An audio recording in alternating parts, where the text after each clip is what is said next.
Welcome to our podcast, Noise to Music, where we take the noise in your life and we try and turn it into wonderful, beautiful music. I'm your host, Chaim Levy. We're in the middle of a series where we'll be dealing with understanding predicaments that were placed in the unknown, situations that God actively places us in the unknown. Our life takes a turn towards something that is completely not understandable, right? And especially when we're quote unquote the good guy doing things right and so on and so forth. So we spoke last time about the clouds of glory. In this segment, we're going to talk about a very famous verse. I'll repeat it. I'll say it first in Hebrew and then translate it. It has to do with Avram Avinu, Abraham. Vayomer Hashem el Avraham. God says to Avram, Lech lecha ma'artzecha. God says to Avram, leave your land, umolatecha, from your birthplace, because you could leave your land, but it's not necessarily where you were born. Mebet avicha, from your homeland, from your land, and you should leave your father's household. Could be a place that is your land, it could be your homeland, but it's not necessarily where you grew up. God is saying, leave all of that. Effectively, God is kind of making it more difficult, because you could say, oh, I have to leave this land. I have to leave my birthplace. I have to leave my father's house, the house that I grew up. Wow, this is going to be really difficult. Okay, great. Where are we going? God says, Ela aretz asher areka, to the land that I will show you. Now, what is the depth of this test? We always try and kind of delve a little bit deeper into the mindset and pull out what can be practical from this.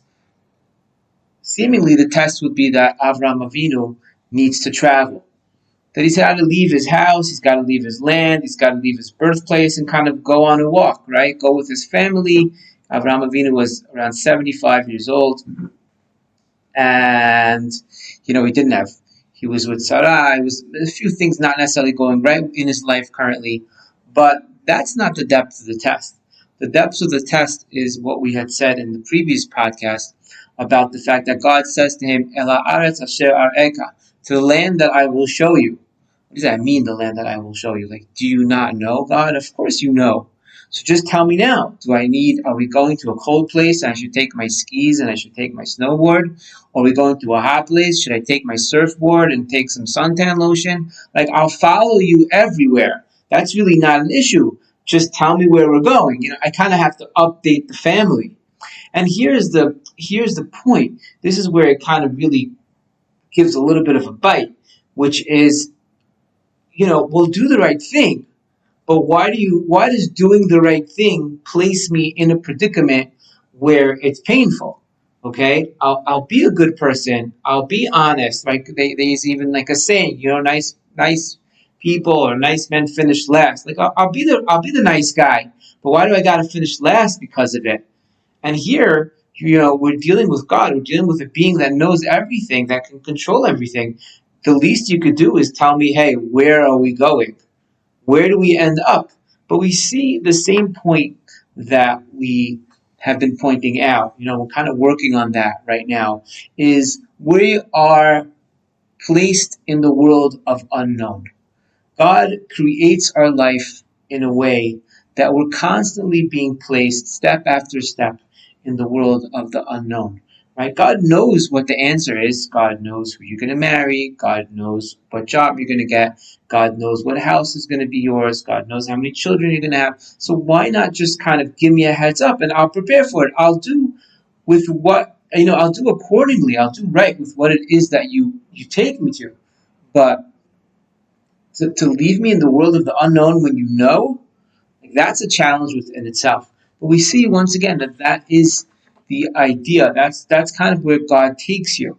He places you in that place that makes you wonder and say, okay, so I don't get it. Like, how does this work? What is this one all about? And I'll give another example. I'll give another example of this situation where we see that like you're kind of doing the right thing, but even after that, there's still a sense of confusion. So the Jewish people are leaving leaving Egypt. They're traveling the desert, and the Egyptians are behind them. There's a raging river in front of them, and there's wilderness and so on. They're really trapped. They're really trapped, like a nation of slaves with slave mentality. There's something called slave mentality, where you really kind of can't really fend for yourself. And the Torah tells us, the Bible tells us that the Egyptians were chasing, their oppressors, who you're naturally subconsciously scared of because you've been a slave for hundreds of years, are right on your tail, which within itself is a huge sense of pressure. Now you're leaving, you're not a nation of warriors. You're a nation of families and children and sheep and pocket protectors and highlighters and rulers and pencils and accountants. That's what's going on over here. So Moshe Rabbeinu, turns to God and says, okay, what should we do in this situation? God says the famous pasuk. God says, "Matitz akelai daber el bnei Israel v'Yisrael." Why are you turning to me? God, look at the verse. God actually says that to Moshe Rabbeinu. God says to him, like, what are you turning to me for? Tell the Jewish people to go. Read Shemot, chapter 14, pasuk 15. Right? God says, "Ma titzak elai," which literally means, like, why are you praying to me? Tabel b'nei Israel, tell the Jewish people to go. What is Moshe supposed to say at that point? Like, is there someone else I should be praying to? Is there someone else that can help me out over here? What do we do when we're in trouble? We pray. And then God's answer is, you know what? Tell them to go. Okay, great. What would you think would happen when God tells you to go? It's like God telling you, hey, this food is kosher, eat it. It's obviously kosher. How do you know? I'm God. I said so, right? So you would expect that when the Jewish people would jump into the Yam Suf, what would happen if God tells you, hey, don't worry what's behind door number 2, just go for it. It's fine. Trust me on this one. And the Jewish, Nachshon ben Aminadav jumps into the river, and what happens? Miraculously, nothing. Nothing happens. He turns back to Moshe Rabbeinu and says, hey, this is not funny. I don't know how to swim. Like, what's going on over here? You said jump. We jumped. Moshe Rabbeinu was like, I don't know. That's what God said. Like, he said we should, again, a perfect example with all of the pressure, with everything going on. God saying, do this, right? It's going to be good. You do it, and it doesn't turn out good. Avraham Avinu, God places him in a world of darkness, in a world of confusion, with Jewish people leaving Egypt. Once again, God places us in a situation of mass confusion. What is this all about? Well, for us, is to understand the following point. And this is the starting point. It's always the starting point of growth, which is before you can grow, before you can take a step, you have to acknowledge where you are. So what we're working on in this podcast, what we're working on in this specific class is understanding that when we feel in our life lack of direction, sense of darkness, lack of clarity, it's not necessarily because of a mistake that we've made or something that we've done wrong, but that's the system that God sets up. That is just the system that God has set up. You're meant to be in the world of not understanding. You're meant to be and function at times in your life in the world of lack of clarity. You're no different than Avraham Avinu. You're no different than the Jewish people in the desert. Like, that's just how God runs the show. Okay, so what we need to digest is that place of being. Don't fight it. Because once again, that's where you're supposed to be. So in last week's class, we spoke about, we have this tendency, this obsession with finding clarity. Guess what? God places you in a place where you're not going to find clarity.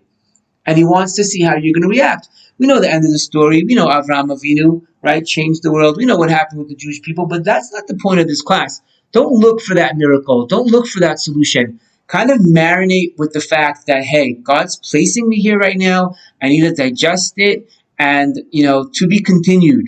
There's nothing wrong with me. My connection with him is not wrong or not bad. This is where he wants me to be. And it is definitely a challenging place because we know our sages tell us, "En simcha katarat asfeko." There's no joy in life more than when you solve, a problem, when you're in limbo. When you're in limbo and you solve it, it's always great to know, like, okay, is this the job I'm supposed to take? Just tell me yes or no.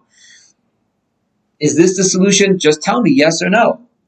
right? There's no joy like finding the answer to a problem, but that's not always the world God wants us to live in. So this class is not going to be about, the solution to that. No, we're going to have the courage to acknowledge this place of fear that we're so scared of, the world of unknowing, right? The world that we just don't know. Now, there are common emotions that, someone who is scared of the unknown experiences, right? If you find yourself that unforeseen events upset you greatly, what's the future going to be like? You're constantly dwelling on it. It frustrates you not having all the information that you need. And guess what? The answer is not that you don't need it. You do need it. You just can't get your hands on it. And you're frustrated. You're upset. Okay? You always want to be able to organize everything in advance. You kind of like, you have your Google Doc for your Google Docs and Excel sheet for your Excel sheets. And you put, when you pack, you kind of put your toothpaste in a Ziploc and your socks in another Ziploc and this and that. And everything's organized and structured. And you pack a week before because everything has to be organized. That sense and need for control and planning and knowing what the future holds and being prepared for every situation, like when you travel or in life and you don't want to lose anything. Those are all great traits. No one wants to be unprepared, but kind of look into yourself and marinate with the concept of like, okay, what does the unknown do for me? How does that react? Am I a control freak? Do I always have to know the future? Do I always have to have clarity? And if so, try and dig into where could that be coming from. Is it because I've been hurt in the past when I didn't know? Okay, so deal with that. Understand that that's where it's coming from, and maybe that's why God is sending it to you. Okay, do you find yourself that when it's time to act, so uncertainty kind of paralyzes you. There's a situation that you have to act, but it's uncertain and you just don't know what to do. You're always the last person to kind of jump on board. You're procrastinating. You can't make a decision. You're indecisive with it because you have to have the exact answer. Everything has to be right. You can't make a mistake, so to speak. Or is it that you find yourself that doubts, the smallest doubt, will just stop you from acting? Right? There are people that everything has to be aligned, kind of like micromanage and kind of have every single they're so detail oriented. Everything has to be perfect before they take a business, before they take a job, before they take a project, before they don't have that courage to kind of explore and make a mistake because everything has to be figured out. Because as we've said in past classes, that world of the unknown or that world of mistake, that world of needing to trust and that world of needing to know is so strong by them that it paralyzes them. I was talking with a friend about this concept, and we kind of were analyzing the fact that there are essentially two types of, books that we study. There are those books that kind of put your life into this tremendous order and maximizing your time and being productive and schedules and structure and so on and so forth. And then these books that you study that kind of tell you, okay, now it's time to let go and meditate and go with the flow. So it's kind of the battle between structure and flow. There are also two types of people. There are people that feel comfortable only with structure, as we're talking in this podcast, and there are those that feel comfortable, with extreme flow. So what is a world of flow without structure? Why is that wrong? If we've spoken in past, sessions that the world of flow, the world of the unknown is where God kind of works his magic. So why not constantly live in that world? Why not live exclusively in that world? So what is the world of flow without any structure? That sounds a lot like, a drug addict or an alcoholic, which is what he's living in the world of flow. He's just going with it, right? But that's chaos. What is the world of structure without any flow, right? That's your lack of development and creativity. You're staying at the same job, even though it's just because it's comfortable for you, but it's not right for you. It's not what you feel and know you should be doing. So what is the balance between the two? Where should I be? So we kind of came up with the idea that structure is the world of hishtadlut, where God expects us to make our effort. Someone is, heaven forbid, drowning in the ocean. You don't stand there and pull out a Siddur and Tehillim and Psalms, but you got to go in there and swim and catch them. You got to do your effort. You're hungry. You don't pray to feel full. You have to eat. No one has ever won the lottery without buying a lottery ticket. Why not? Is it any more difficult for God? Absolutely not. But that's just how he runs the show. You have to do an effort. Once you have this world of effort kind of, taking place, you then can start letting go. So flow and letting go without structure is chaos. So what do we want to do? We want to build a structure. We want to have a schedule. We want to plan ahead. We want to organize. Once we've done that and we've gotten to a rhythm is where we can start letting go with things. Okay. It's kind of, if I was to say, like, I personally enjoy snowboarding, and if you have to think about it in sports, you're not doing a good job. You don't think about the actions when you're snowboarding down a mountain. It's a world of flow. You spent, years learning and practicing and trying and falling and getting up. Now I've got it down pat. I don't have to think about it anymore. Same as with tennis, the same as with riding a bike. If you have to remind yourself, pedal, hold, stay straight, stay focused, that's where the person falls. But it's the world of flow after structure. That's hishtadlut, leading into bitachon. Bitachon is trusting God in the predicaments of the unknown, which can come after structure. And sometimes God just kind of places us within that world. And we have to kind of learn how to let go without it, or not have the answers, and not just be fine. A lot of time people, you ask them, hey, how's life? It's good, can't complain. So you live in the world of can't complain. That is your life. You're a can't complainer. You're not leading a great life, a wonderful life, a beautiful life, a life full of blessing where every moment is magic. No, you're leading a life of can't complain. That's pretty sad. What are some practical tools that we can, for the moment, work on in order to digest those times in our life where God places us in the place of the unknown? So I'll give 4 kind of practical tools. Those like taking the practical rule. One is accept where you are. Accept the foggy. Accept the fogginess. Accept the not knowing, right? Accept the place of confusion and the feeling of the fact that you are stuck. Yes, correct. Sometimes you get stuck because you're meant to be stuck. This is usually a sign that more information or another stage in your life is about to happen. So that's one. Number 2, center yourself. Take a deep breath, center yourself, and state, I don't know what to do, and that's okay. That's the place I'm supposed to be right now. I don't have to be anywhere else. When you firmly state to yourself, like, after a deep breath, after you've meditated and so on, like, hey, this is where I'm supposed to be, right? You take that deep breath. That within itself is a great place that calms. Number 3, focus on what you do know. Stop victimizing yourself.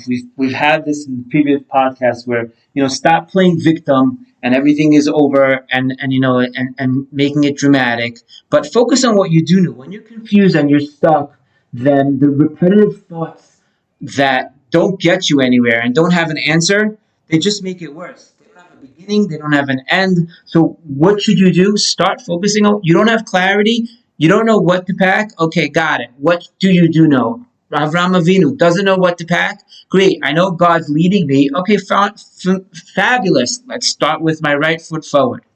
Number 4 is the big catch, which is be patient. Being confused in life is a sign of change, right? There's a journey going on. A story has to unfold. You have to be at peace with that. The attribute of patience is the greatest place that we can show God trust.